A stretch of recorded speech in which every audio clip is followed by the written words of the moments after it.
નમસ્કાર મિત્રો, વિડીયોમાં તમારું સ્વાગત છે। જી હા મિત્રો, અત્યારે હાલના મોટા અને મહત્વના સમાચાર સામે આવી રહ્યા છે। તો મિત્રો, સમાચારમાં વાત કરીએ તો બિહારના બક્સર જિલ્લામાં સુરક્ષા એજન્સીએ એક એવા હેકરની ધરપકડ કરી છે જેણે દેશના સુરક્ષા વ્યવસ્થાને ખળભળાટ મચાવી દીધો છે।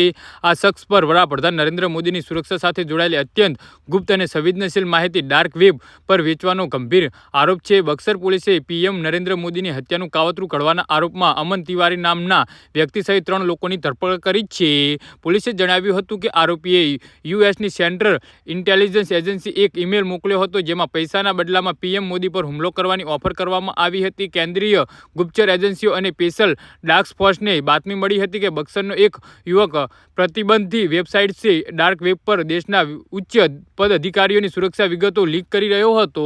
તો આ માહિતીના આધારે સ્થાનિક પોલીસની મદદથી દરોડો પાડીને આરોપીની અટકાયત કરવામાં આવી છે। સૂત્રોના જણાવ્યા અનુસાર અમન ઇન્ટરનેટના માધ્યમથી પાકિસ્તાન અને અન્ય કેટલાક દેશોને હેકર્સ તથા એજન્ટો સાથે વાતચીત કરતો હતો અને તે પીએમ મોદીના આક્રમણ, તેમના સુરક્ષા ઘેરા અને અન્ય મહત્વપૂર્ણ વિગતો એકઠી કરી રહ્યો હતો। તો તેમની પાસેથી મળેલા ઉપકરણોમાં તપાસમાં કેટલીક એવી ચેટ્સ પણ નકશામાં મળી આવી છે જે કોઈ મોટા હુમલાનું ષડયંત્ર તરફ ઇશારો કરે છે। આરોપી પાસેથી હાઈટેક લેપટોપ અને અનેક મોબાઈલ ફોન, હાર્ડ ડિસ્ક અને વિદેશી બેંક ખાતાઓની વિગતો મળી આવી છે।